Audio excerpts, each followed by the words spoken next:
Hello student, आज के इस वीडियो में हम एक्सरसाइज 4.2 को सॉल्व करने वाले हैं। इस चैप्टर के इंट्रोडक्शन का वीडियो और एक्सरसाइज 4.1 का वीडियो मैंने इसके जस्ट पहले वाले वीडियो में सॉल्व कराया था।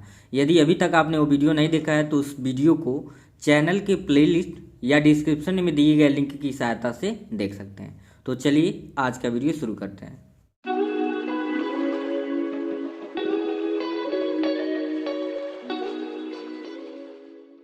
एक्सरसाइज 4.2 का जो पहला क्वेश्चन दिया हुआ है कह रहा है which one of the following option is true and Y.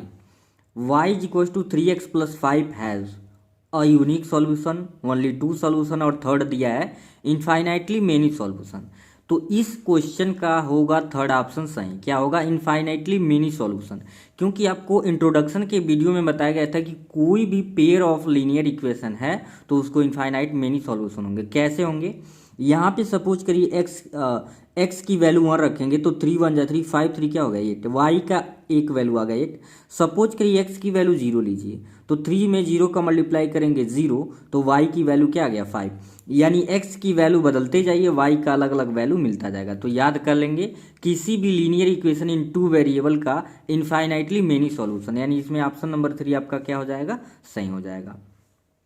Second question देखते हैं। कह रहा है right 4 solution for each of the following questions. इसमें 3 क्वेश्चंस दिए हुए हैं, इसके 4 सॉल्यूशन सभी प्रश्नों के क्या करने हैं? सॉल्व करने हैं। तो चलिए देखते हैं। यहाँ पे दूसरे का पहले क्वेश्चन को नोट कर लिया गया। पहला क्वेश्चन दूसरे का आपका दिया था 2x plus y is equal to 7।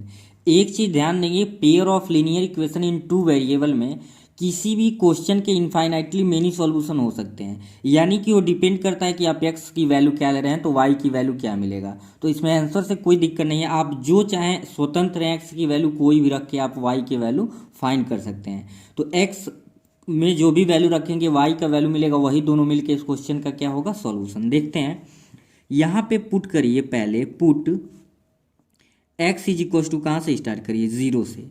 तो जब x की वैल्यू 0 रखोगे तो 2 into 0 plus y is equal to 7। तो 2 में 0 का मल्टीप्लाई किए 0, वाई इज इक्वल टू क्या मिल गया आपको? 0 plus y is equal to 7। इसका मतलब 0 को छोड़ भी दीजिए तो कोई दिक्कत नहीं है, वाई की वैल्यू क्या आ गया? 0। सो यहाँ से आपको पहला सॉल्यूशन क्या मिला? पहला आपको मिल गया, जब हम x की वैल्यू 0 ले रहे हैं तो y की वैल्यू क्या आ रहा है? 7। तो ये पहला सॉल्यूशन हो गया आपका। ये क्या हो गया? पहला सॉल्यूशन। ठीक है, बात समझ आ गया होगा। यानी x की जो वैल्यू रखेंगे उससे आपको y को वैल्यू मिलेगा, तो x की वैल्यू को पहले लिखते हैं और y की वैल्यू को बाद में। यही इसका क्या बोला जाता है? सॉल्यूशन। और किसी भी वेरिएबल का मतलब सॉल्यूशन से मतलब होता है कि अगर आप इसकी वैल्यू को इक्वेशन में रखें तो लेफ्ट हैंड साइड और राइट हैंड साइड क्या आता था? ये बराबर। अभी रख के देखते हैं 2x। यहाँ चलिए प्रूफ कर लेते हैं कि क्या हमारा वैल्यू सही है या नहीं है। 2x plus y, left hand side ले लीजिए। क्या ले लीजिए? Left hand side.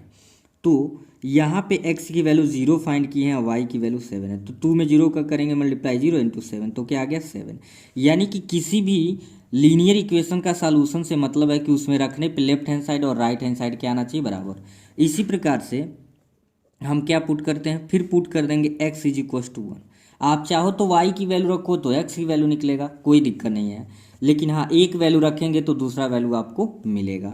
तो जब x की वैल्यू 1 रखेंगे तो 2x है, तो 2 इंटू क्या हो जाएगा? 1 plus y is equal to क्या हो गया? 7। यानी कि 2 plus y is equal to 7। This implies y is equal to आपको क्या मिल गया? 7 प्लस है, इधर जब 2 को भेजेंगे तो -2 हो जाएगा। y इज इक्वल टू क्या आ जाएगा? 5। सो यहाँ से आपको वैल्यू क्या निकल के आ जाएगा? जब आप x की वैल्यू 1 ले रहे हैं तो y की वैल्यू क्या मिल रहा है? 5 मिल रहा है। ठीक है, यहाँ साइड में निकाल लेते हैं। फिर put x is equal to, अभी 0 रख दिए, 1 रख दिए, अब क्या रख लेंगे? 2। ऐसे ऐसे डिफरेंट डिफरेंट वैल्यू आपको क्या करना है? पुट करना है। तो जब x is equal to 2 put करेंगे तो क्या आ जाएगा? ये हो जाएगा आपका 2 into 2 plus y is equal to 7। This implied 2 2 जा 4 plus y is equal to 7। यानी कि y is equal to 7 minus क्या हो जाएगा? 4। तो y इज इक्वल टू 7 में से 4 को सब्ट्रैक्ट करेंगे क्या हो जाएगा? 3।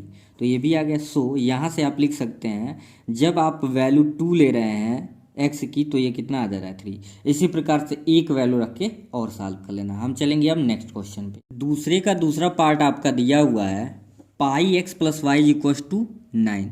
तो यहाँ भी आप क्या कर सकते हैं, एक्स इक्वल टू 1 से शुरू करिए, मन करे तो 0।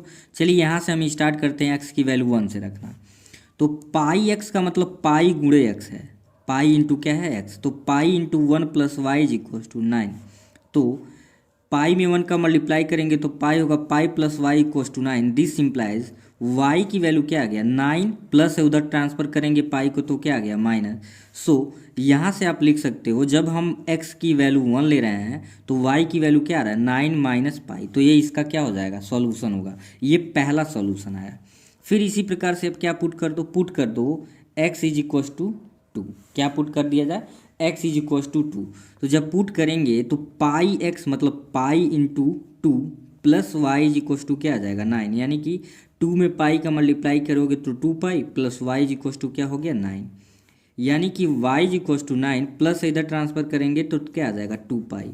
यानी इस प्रकार से सो लिख देंगे, जब हम x की वैल्यू 2 ले रहे हैं तो y की वैल्यू क्या मान रहा है 2 पाई, यानी दूसरा सॉल्यूशन ऐसे ये आ गया। ठीक है, इसी प्रकार से आप 3 और क्या रख के सॉल्व कर सकते हैं 4। अब हम देखेंगे दूसरे का थर्ड। आप समझ चुके होंगे कि आगे हमको क्या करना है। दूसरे का जो आपका थर्ड दिया हुआ था, दूसरे का थर्ड आपका है x is equal to 4y। क्या दिया हुआ है, x is equal to 4y। तो ये तो और भी सिंपल है। यहाँ पे क्या करना है आपको, x की वैल्यू भी रख सकते हो या y की वैल्यू भी रख के वैल्यू निकाल सकते हो। इसको चाहो तो ऐसे लिख सकते हो 4y इज इक्वल टू क्या रख सकते हो x। ठीक है, अब इसमें क्या कर देना है, पुट करना है x इज इक्वल टू 1। क्या पुट करना है, x इज इक्वल टू 1। तो जब पुट करोगे तो 4y इज इक्वल टू क्या मिलेगा 1। This implies y is equal to 1। अब आपको बताया गया कि गुणा है, 4y का मतलब 4 इंटू वाई, तो y को नीचे भेजेंगे तो 1 बाई क्या हो जाएगा 4। तो यहाँ पे पहला सॉल्यूशन लिखेंगे, जब x की वैल्यू 1 ले रहे हैं तो y क्या मिल रहा है 1/4 मिल रहा है। इसी प्रकार से आप क्या लिख दोगे, put x is equal to 2। तो 4y इज इक्वल टू, क्यों, क्योंकि 4y is equal to x है, तो यहाँ पे 2 रख दोगे। तो y इज इक्वल टू ये मल्टीप्लाई है तो उधर जाएगा तो डिवाइड 2/4, इसको कैंसिल कर दोगे। y की वैल्यू 2 1 जा 2, 2 2 जा 4, यहाँ से y की वैल्यू, तो यही ना हो रहा है कि हम x की वैल्यू रख रहे हैं तो y आ जा रहा है। सो पहले x का वैल्यू 2 जब रख रहे हैं तो y कितना आ जा रहा है 1/2। इसी प्रकार से हम अन्य दो और भी सॉल्यूशन निकालेंगे। तो आई होप आपको समझ आ गया होगा। कन्फ्यूजन हो तो आप रिपीट करके या कमेंट सेक्शन में ज़रूर पूछें उसको। थर्ड क्वेश्चन दिया हुआ है इस एक्सरसाइज का, कह रहा है कि check which of the following are solution of the equation x minus 2y is equal to 4 and which और नॉट। तो मैंने आपको क्वेश्चन नंबर 2 में ही बता दिया कि सॉल्यूशन का मतलब क्या होता है, कि ये जो वैल्यूज दिए होते हैं रखने पे लेफ्ट हैंड साइड और राइट हैंड साइड क्या आने चाहिए, इक्वल आने चाहिए। तो यहाँ पे टोटल 5 पार्ट दिए हुए हैं तीसरे का। क्वेश्चन आपका इक्वेशन जो दिया है x minus 2y is equal to 4।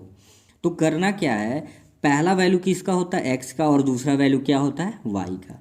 तो लिखेंगे पुट x की वैल्यू क्या है 0 and y is equal to 0 in left hand side equation first. Equation first के किस साइड में हमको रखना है, लेफ्ट हैंड साइड में। तो पहले लेफ्ट हैंड साइड कंसीडर कर लीजिए, क्या है x माइनस 2y है, क्या है x माइनस 2y। x की वैल्यू 0 माइनस 2 इंटू वाई की वैल्यू क्या रखना है 0। अब यहाँ पे ध्यान से देखेंगे, ये आ गया 0 और ये भी आ गया 0, मतलब कि फाइनली इसका वैल्यू क्या आ गया 0। तो लिखेंगे because left hand side not equal to right hand side. लिखने का मेथड भी आपका ही है, left hand side not equal to right hand side. Therefore 0 0 is not solution of x minus 2y is equal to 4। ठीक है, ये पहला चेक हो गया। दूसरा क्या दिया हुआ है 2 0। दूसरे पे चेक करते हैं, दूसरा आपका दिया हुआ है 2,0। तो क्या लिख देंगे, put x is equal to 2 and y equal to 0 left hand side in equation first. Equation first के कहाँ रखेंगे, लेफ्ट हैंड साइड में। ऐसा क्यों हो रहा है ये भी समझना है, क्योंकि यहाँ पे सिर्फ लेफ्ट हैंड साइड में ही वेरिएबल दिया, और ये किसके मान होते हैं, ये वेरिएबल के ही तो मान दिए हैं। अगर राइट हैंड साइड में होता वेरिएबल तो राइट हैंड में भी लिखते। तो यहाँ पे क्या है, लेफ्ट हैंड साइड आपका दिया हुआ है x माइनस 2y, यानी कि x की वैल्यू 2 माइनस 2 इंटू 0, यानी कि 2 माइनस 0 क्या आ गया 2। तो यहाँ भी तो लेफ्ट हैंड साइड लिख देंगे because left hand side not equals to right hand side, therefore 2, 0 is not solution of x minus 2y is equal to 4। ठीक है, एक और मैं सॉल्व करूँगा आपका थर्ड पार्ट। क्या थर्ड पार्ट, या सीधे मैं फोर्थ वाला पार्ट रूट का जो दिया हुआ है, आप कंफ्यूजन में रहते हैं कि रूट वाले को कैसे सॉल्व करना है, बाकी तो सिंपल आप चेक कर लेंगे। तो रूट वाला पार्ट आपका दिया है √2 और फिर क्या दिया हुआ है 4√2। तो लिखेंगे पुट, पहला x की वैल्यू होता है और फिर दूसरा क्या होता है y की value, and y equals to 4√2 equation first, left hand side in equation first. क्या लिखेंगे, left hand side in equation first. Equation first के हम किस साइड में रखेंगे, left hand side. Left hand side क्या है, x माइनस 2y, x की वैल्यू यहाँ पे ध्यान से देखें, x की वैल्यू क्या है √2 माइनस 2y का मतलब 2 इंटू वाई, y की वैल्यू क्या है 4√2। तो यहाँ पे होगा √2 और 4 2 जा 8√2। तो 8 में से जिस प्रकार से x और -8x होता है तो हम -7x लिखेंगे, यहाँ भी -7√2 क्या हो जाएगा 2। तो बाकी सभी क्वेश्चन के जैसे इसमें भी क्या लिख देंगे, because left hand side is not equal to right hand side, therefore √2 4√2 is not solution of x minus 2y is equal to 4। ठीक है, तो आई होप आपको ये भी क्वेश्चन अच्छे से समझ आ गया होगा कि किसी के सॉल्यूशन को चेक करने का क्या मेथड होता है। एक्सरसाइज 4.2 का लास्ट क्वेश्चन कह रहे कि find the value of k if x is equal to 2 y is equal to 1 is a solution of the equation 2x plus 3y is equal to k। तो आपका equation लिख लिया गया है। यहाँ पे बहुत ही सिंपल क्वेश्चन लिख देंगे, because x is equal to 2 and y is equals to 1 is the solution of given equation. जब कभी भी ऐसा कंडीशन आ जाए कि कोई इक्वेशन दे दे और उसके सॉल्यूशन भी दे दिए और कोई वेरिएबल का मान पूछे, तो क्या करना होता है, x की और y की वैल्यू उनकी जगहों पे रख देना है। तो लिखेंगे therefore 2 into 2 plus 3 into 1 is equal to k, यानी 2 2 जा 4 3 1 जा 3 इज इक्वल टू के। तो 3 और 4 जोड़ देंगे तो क्या आ जाएगा 7, यानी के की वैल्यू यहाँ से इजीली आपको क्या फाइंड हो गया 7। तो ये सिंपल सा एक एक्सरसाइज था। आई होप आपको सारे क्वेश्चन अच्छे से समझ आ गए होंगे। यदि वीडियो पसंद आया तो लाइक ज़रूर करें तथा अपने मित्रों के साथ भी शेयर करें, ताकि वो लोग भी सभी क्वेश्चन को अच्छे से तैयार कर सकें। तो फिर मिलते हैं नेक्स्ट वीडियो में, तब तक के लिए थैंक यू।